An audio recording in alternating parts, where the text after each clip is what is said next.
Bueno, un gran abrazo a Argentina, gracias por esta entrevista. Sé que la están pasando muy duro. En estos momentos Argentina es el país con la más alta inflación del mundo, mayor que la de Venezuela, que está bloqueada. En todo caso, bueno, toda mi solidaridad también con Argentina. Mira, están cosechando lo que sembraron todos estos años de odio, de destrucción, de desinstitucionalización del Estado por cuestiones políticas. Por ejemplo, del 2017, cuando nos traiciona Moreno, empiezan a desmantelar toda la institucionalidad que hicimos, que era maravillosa. Yo no he visto destrucción tan rápida y profunda de un país en época de paz, sin sanciones, sin bloqueo. Yo dejé al país como el segundo más seguro de América Latina, el segundo más seguro de América Latina.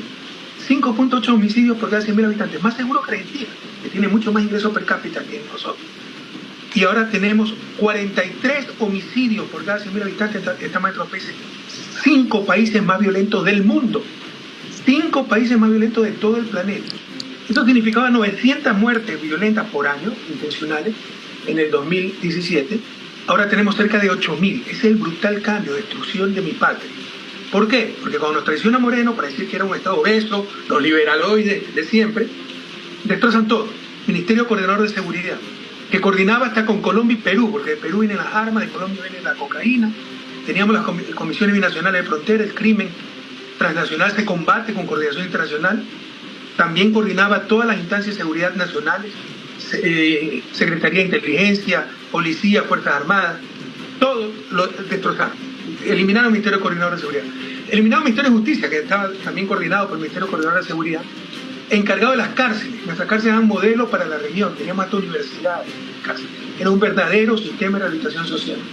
Eliminaron el Ministerio de Justicia, hicieron una secretaría tomada por las propias mafias, una corrupción total, y ahora el crimen organizado se dirige desde las cárceles.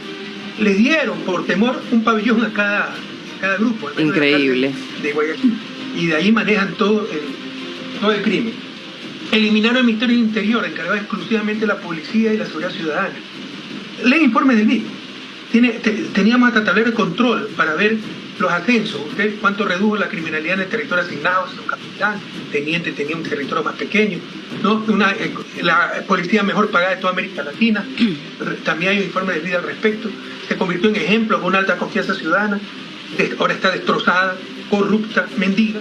Tienen que pedir hasta caridad para la gasolina cuando tienen patrulleros o motos. Luego, en el 2018, todo para eliminar políticamente a Correa y el correísmo, hicieron una consulta mañosa que fue un verdadero golpe de Estado. Se tomaron todas las instituciones, 3 poderes de los 5 que tiene el Estado ecuatoriano. Tenemos el Ejecutivo, el Legislativo, se tomaron el Judicial, defenestraron 70% de la Corte Nacional, luego pusieron a dedo a los peores que me persiguen. Destituyeron a la Corte Constitucional, que no se puede destituir, declararon 6 meses de vacancia constitucional, golpe de Estado. Se tomaron la función electoral, Consejo Electoral, Tribunal Contencioso Electoral, de ahí no podemos tener elecciones limpias, y se tomaron una función muy especial del Estado ecuatoriano, que es la función de transparencia y control social, que tiene un organismo, el Consejo de Participación Ciudadana, que elegía por concurso nacional de merecimiento a las autoridades claves. Consejo de Legislatura, que elegía al sistema de justicia, procurador, controlador, fiscal. Todo lo destrozaron, pusieron a los peores con tal de que persigan a Correa, y aquí están las consecuencias, lloramos lágrimas de sangre.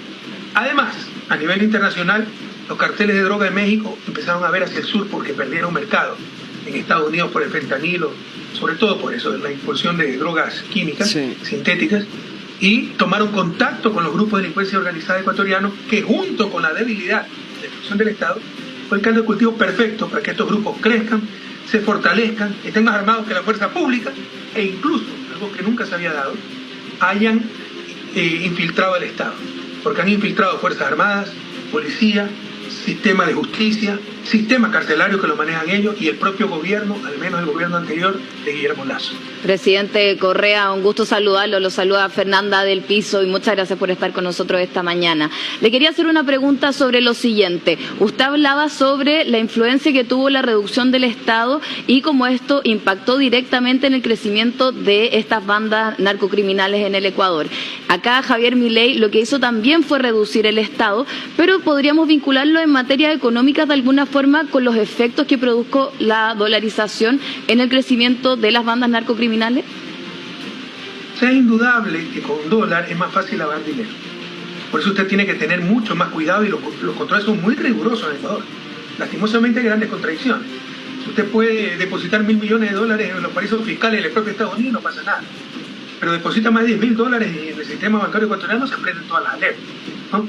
También eliminamos en el 2011 los juegos de azar, porque la mejor manera de lavar dinero es a través de casinos, juegos de azar. Añádele eso un país dolarizado, Ecuador hubiera sido una lavandería. La gente está tan perdida, el gobierno, por ejemplo, gente del gobierno tan perdida en cuestiones de seguridad, que quieren volver a los casinos y que para generar empleo. Lo que van a generar es un lavado monstruoso de dinero. Desde en principio, si la dolarización te vuelve más vulnerable al lavado de dinero y a atraer el crimen organizado. Por eso es tener mucho mayores controles que los hay en Ecuador. Pero en estos momentos han quedado en letra muerta porque todo está corrompido. Así es, presidente. Bueno, vemos que el crimen organizado ha demostrado también lo permeable que son las fronteras. Escuchábamos estos últimos días al presidente de Chile, Gabriel Boric, decir que Chile no era Ecuador tras el asesinato de una niña de 10 años. Por otro lado, decir a la ministra de Seguridad de la Argentina, Patricia Bullrich, que la droga que entra a Argentina viene de Chile. Y por otra parte, también solo a modo de ejemplo, que la presidenta de Perú, Dina Boluarte, cerró las fronteras. ¿Cómo se aborda esto, presidente? ¿Cuál sería la propuesta en materias de integración y cooperación regional para poder combatir a estas bandas narcocriminales? Debo ir un poco más allá. Para combatir el crimen organizado no se necesita un Rambo, se necesita un Sherlock Holmes, y no se entiende. Se necesitan 3 factores fundamentales. Inteligencia, descubrir la estructura de la banda, porque si no, sacan al jefe y queda el resto, ¿no? ¿Por dónde viene el dinero? ¿Por dónde sale la droga? ¿Por dónde entra el armamento? Ahora, lastimosamente eso se sabe. Y en un estado infiltrado por los grupos organizados delincuenciales no se hace nada. Todo el mundo sabe por dónde sale la droga de Ecuador. Por el puerto de Guayaquil con tierras de banano. No tienen ni escáner, ¿no? ¿Por dónde viene la droga? Nosotros no producimos droga de Colombia. De hecho, se ha desplazado de la costa colombiana a la selva, al Putumayo. Es más difícil sacarla, sale por el río Putumayo. Es relativamente sencillo controlar, pero también hay altos estamentos de las marinas de los 2 países comprometidos con el narcotráfico. Entonces, primero se necesita inteligencia. Tecnología, fortalecerlo primero. Ruta del dinero, cortar la ruta del dinero, escáner, como le decía, ¿no? Sistemas en los aeropuertos de control, en las cárceles mismos, inhibidores de celulares, control de entrada de objetos ilícitos. Pero insisto, el problema es que cuando se tiene y hay un Estado corrompido no sirve de nada. Cuando quieren, cuando ellos quieren no pueden meter un alfiler en la cárcel. Cuando les da la gana pueden meter un tanque de guerra. Entonces hay que hacer una limpieza total del Estado. Esto empieza por una depuración total de Fuerzas Armadas, Policía Nacional y el propio Estado, de Justicia, etc. Y tercero, crimen organizado se combate, transnacional se combate con coordinación internacional. Esto era UNASUR. En UNASUR teníamos un espacio para luchar contra el crimen organizado. El odio destruyó UNASUR. Eso era en las comisiones binacionales de frontera con Colombia y Perú. El odio de la derecha ecuatoriana destrozó el Ministerio Coordinador de Seguridad, manejaba esas comisiones y desaparecieron también las comisiones. Por supuesto que se requiere coordinación internacional para luchar contra el crimen transnacional. ¿Y cómo se trabaja sobre esa coordinación internacional? Porque esto ya se trata de un problema totalmente regional, no propio de Ecuador o de Colombia. Hablaba de crimen organizado, de jefes narcos que ya desde la cárcel manejan absolutamente todo. Me retrotraigo a lo que pasa en nuestro país, en la provincia de Santa Fe, en Rosario, en donde el recién asumido Puyaro ya ha recibido en más de una oportunidad amenazas y hasta ha decidido trasladar a su familia a otra ciudad por miedo a represalias. O sea que estamos hablando de algo que acontece ya en toda la región. Entonces, ¿cómo abordamos esto? Como decía muy bien usted recién, internacionalmente en conjunto para combatir al crimen organizado. Le decía una idea fuerza a los jóvenes que me están escuchando, más que Ramos necesitan Sherlock Holmes. Y lo que le pasa a ese gobernador es muy importante, porque tal vez también podemos ser injustos. Pues corrupto liberó a un narcotraficante y si le amenazaron a la familia y no tiene protección del Estado, ¿qué hace? No se trata tampoco de ser suicida. Entonces se necesita el apoyo del Estado y la coordinación internacional. Le he dicho, ruta del dinero, ruta del narcotráfico, ruta del armamento. Pero también yo creo que se necesita un cambio en la estrategia global de la droga. Mire, el problema de las drogas actual es muy similar al problema del alcohol en Estados Unidos en los años 20 del siglo pasado. De hecho, el alcohol es una droga suave, pero droga. Ellos hicieron una enmienda que prohibía la venta de alcohol en los años 20. Se les desarrolló el crimen organizado, los Al Capone, los Gatos de Chicago, se seguía vendiendo alcohol sin control sanitario, no se pagaba. La famosa ley seca. tuvieron que derogar esa enmienda. Es la única enmienda constitucional en la historia de Estados Unidos que ha sido derogada. ¿Por qué? Porque se consumía alcohol de mala calidad, la violencia, los muertos estaban en Estados Unidos.